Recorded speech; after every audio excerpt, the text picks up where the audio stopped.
custo de vida, emprego e desemprego, cesta básica, tarifas públicas, salário mínimo. Agora, na Brasil Atual, a análise do DIEESE. Além das já terríveis consequências de uma guerra para a população dos países atingidos, a invasão da Ucrânia pela Rússia também pode trazer consequências à economia global, impactando severamente países que já enfrentam crises, como no caso do Brasil. Sobre isso, nós vamos conversar agora com o diretor técnico do DIEESE, Fausto Augusto. Bom dia, Fausto, tudo bem? Bom dia a todos. Fausto, nós já vivemos um problema grave no preço dos combustíveis com a política de paridade internacional do preço pela Petrobras, né? E com o início da guerra, o preço do barril de petróleo já superou os $100 na semana passada e se especula que possa chegar até 130. Que consequências que isso pode trazer para o Brasil?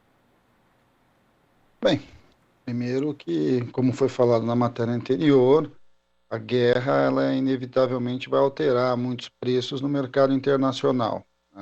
Primeiro que vamos lembrar que a gente está saindo, né, vamos dizer assim, o mundo está saindo, começando a superar a questão da pandemia, que mostrou um enorme problema de fornecimento, problemas de gargalos nas cadeias globais, e tudo isso, de alguma forma, estava caminhando para um realinhamento global de produção, de preços, inclusive. O mundo estava mais caro, a questão da inflação global estava colocada, e que, de certo modo, com a guerra da Rússia na Ucrânia, em especial, vamos lembrar, né, tem alguns detalhes bastante importantes nisso.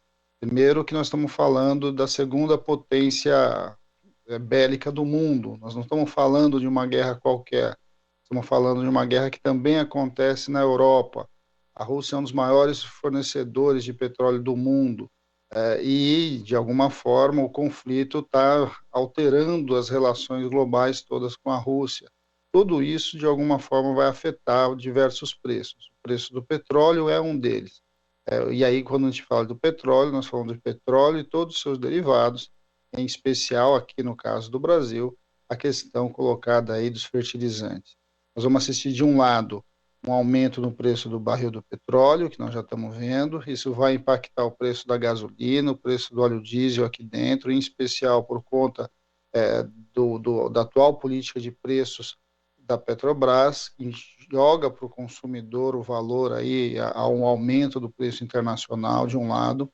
De outro, nós vamos assistir também o encarecimento dos insumos agrícolas em geral e, inclusive, produtos bastante significativos no consumo da população, como, por exemplo, o trigo, no qual o Brasil não é produtor autossuficiente, e mesmo o milho, né, que é uma base importante aí de produção agrícola, de produção, principalmente de ração animal.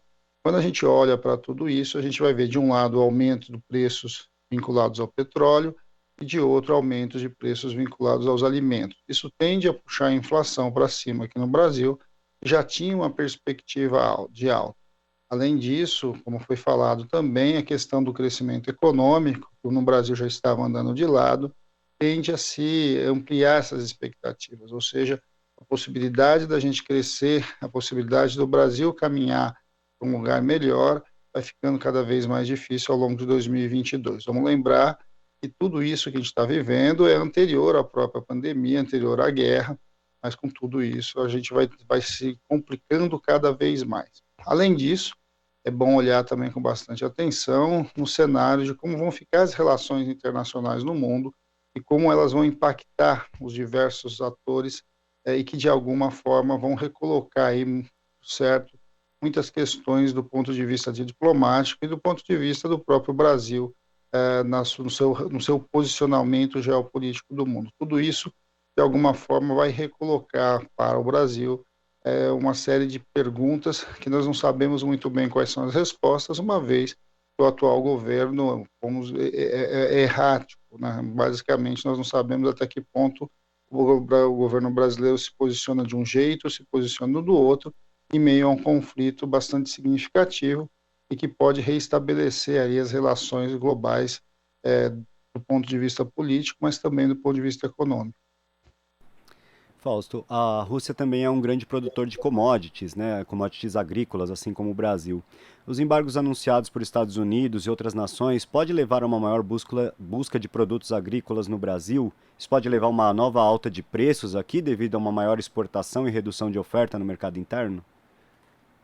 Então, acho que esse é um bom debate. Nós vivemos a nossa primeira grande onda de industrialização, né, nosso primeiro ciclo de industrialização, ele aconteceu durante a Segunda Guerra Mundial, e estava vinculado, em especial, com a falta de produtos industriais, em especial a crise de alguns produtores, né, de alguns grandes países industriais, como era o caso da Inglaterra e da Alemanha. Quando a gente olha um conflito do tamanho que a gente está começando a ver na Ucrânia, a gente vai assistindo, na verdade, uma inversão dessa discussão. A gente vai vendo que cada vez mais o Brasil vai se colocando ali como um produtor e fornecedor de commodities, e que, de alguma forma, o que isso vai significar do ponto de vista real para o nosso desenvolvimento. É bem provável que, sim, a gente tenha uma maior procura das diversas fontes de commodities. Nós estamos falando aí de minério, nós estamos falando aí do petróleo, nós estamos falando de produtos agrícolas, nós estamos falando de energia, e tudo isso, de alguma forma, vai alterar ali a demanda global. O Brasil pode e deve ser um dos países que vai fornecer para o mundo em substituição ou em parte dessa produção russa. O problema é que, de alguma forma, isso vai aumentar, sim, o preço na vida real das pessoas, no posto de gasolina, no supermercado, mas, por outro lado, a gente também vai reforçando essa nossa tendência de transformar uma economia que era uma economia industrializada aqui no Brasil, que caminhava e avança no seu processo de desindustrialização e focando cada vez mais nos produtos agrícolas, nos produtos primários. Acho que esse é um debate bastante importante, porque esses momentos de alterações globais, que começa aí, nós tivemos com a intensificação da discussão pandêmica e agora com uma guerra na Europa, deveriam ser momentos para o Brasil avançar no seu desenvolvimento industrial e não simplesmente o Brasil reforçar essa ideia de grande fornecedor de commodities. E a tendência que a gente vai ver é o oposto. A tendência é que, sim, a gente vai fornecer mais commodities para o mundo e, de alguma forma, vai ampliar esse nosso processo de desindustrialização. Pois é, Fausto. E na questão anterior você apontou esse risco da questão do petróleo e da questão dos alimentos vão impactar na inflação, provavelmente, né? E a gente já sabe que a única resposta que o governo Bolsonaro tem conseguido dar para a inflação é o aumento da taxa básica de juros. Baseado nisso, que análise que você faz das possíveis respostas que o governo Bolsonaro tende a dar agora nesse momento do conflito da Ucrânia com a Rússia e que consequências isso pode nos trazer? A curva de juros é o movimento que o atual governo tem colocado para o combate da inflação. Isso deve se intensificar. Nós vamos assistir alguns movimentos aí do ponto de vista dos dólares, né, do ponto de vista da moeda internacional, de como isso vai circular. A taxa de risco está aumentando no mundo, uma guerra na Europa aumenta a taxa de risco, isso pressiona as taxas de juros no mundo inteiro, e aqui no Brasil, junto com a inflação, nós vamos assistir, então, uma elevada de patamar de juros. Isso tem dois movimentos. Vamos ver como é que esse fluxo de capitais vai rodar. A gente viu já no começo aí da guerra a taxa de câmbio caindo, né? O dólar chegou abaixo dos R$ 5. Isso pode ser importante até para a questão inflacionária, mas, por outro lado, a gente vai ver, muito provavelmente, um aumento geral de juros, o que vai aumentar cada vez mais a taxa aqui no Brasil. Aumento da taxa de juros no Brasil, em que pese a taxa de câmbio, a gente não sabe ao certo como ela vai ficar nessa nova removimentação de recursos, ela inevitavelmente encarece o dinheiro, encarece o crédito, e coloca maior dificuldades para um crescimento econômico. O dinheiro fica mais caro e o dinheiro ficando mais caro, o que a gente assiste é uma transferência da renda dos mais pobres para os mais ricos. O sistema financeiro tende a absorver boa parte aí dos recursos que estão sendo gerados, e o capital produtivo poderia e deveria puxar o nosso desenvolvimento, ele vai se enfraquecendo. O crédito que deveria impulsionar o consumo, ele também vai se reduzindo, ou seja, o Brasil vai avançando aí no seu círculo vicioso, de que ele não consome, ele não produz, ele não gera emprego, logo ele não cresce, ele não se desenvolve.